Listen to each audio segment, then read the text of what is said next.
जीवन कुछ और नहीं बल्कि एक पेड़ है और मृत्यु उस पेड़ का एक फूल। पेड़ का अस्तित्व फूल के लिए होता है, न कि फूल का अस्तित्व पेड़ के लिए। जब फूल आते हैं तो पेड़ को खुशी से नाचना चाहिए। इसलिए पहले मौत को स्वीकार किया गया है, और न केवल स्वीकार किया गया है बल्कि इसका स्वागत किया गया है। यह एक दिव्य मेहमान है। जब यह आपके दरवाजे पर दस्तक देता है तो इसका अर्थ है कि ब्रह्मांड आपको वापस ले जाने को तैयार है। लहरों का वापस जाना, एक मरे हुए इंसान के आसपास बहुत सारी चीजें होनी शुरू हो जाती है। जीवित अवस्था में अगर उसने किसी इंसान से गहराई से प्यार किया है तो इसका मतलब है कि उसने अपनी ऊर्जा का एक बड़ा हिस्सा उस इंसान को दिया है, और जब वह मर जाता है तो तुरंत ही वह हिस्सा जो उसने उस इंसान को दिया था वह उस इंसान को छोड़कर वापस मरे हुए इंसान की ओर जाने लगती है। अगर आप यहाँ मरते हैं और आपका प्रिय हांगकांग में रहता है तो अचानक से कुछ आपके प्रिय को त्याग देगा, क्योंकि आपने अपने जीवन का एक हिस्सा उसे दिया है और अब वह हिस्सा वापस आपके पास आ रहा है। इसलिए जब आपका कोई प्रिय मरता है तो आपको भी लगता है कि किसी चीज ने आपको छोड़ दिया है। आपके भीतर भी किसी चीज की मौत हो गई है। वहां अब बस एक गहरा घाव, एक गहरी खाई मौजूद है।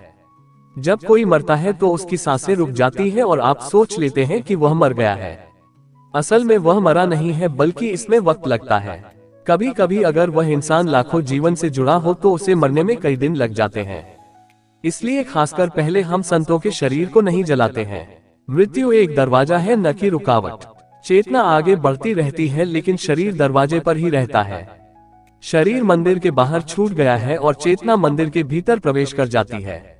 यह एक बहुत ही सूक्ष्म घटना है और जीवन इससे पहले कुछ भी नहीं होता है। मूल रूप से जीवन मौत की तैयारी करना है, और जो बुद्धिमान होते हैं वे अपने जीवन के दौरान ही सीख जाते हैं कि कैसे मरते हैं।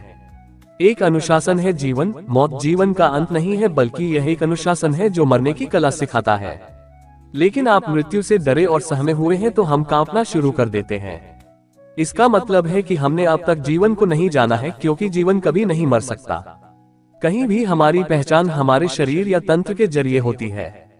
तंत्र मर जाता है। यह अविनाशी नहीं हो सकता क्योंकि यह कई चीजों पर निर्भर करता है। यह एक शर्तपूर्ण घटना है। चेतना शर्तों में नहीं बंधी है और किसी चीज पर भी निर्भर नहीं करती। यह आकाश में बादल के जैसे तैर सकता है। इसकी कोई जड़ नहीं है। इसकी मृत्यु भी नहीं हो सकती है क्योंकि इसका जन्म कभी हुआ ही नहीं।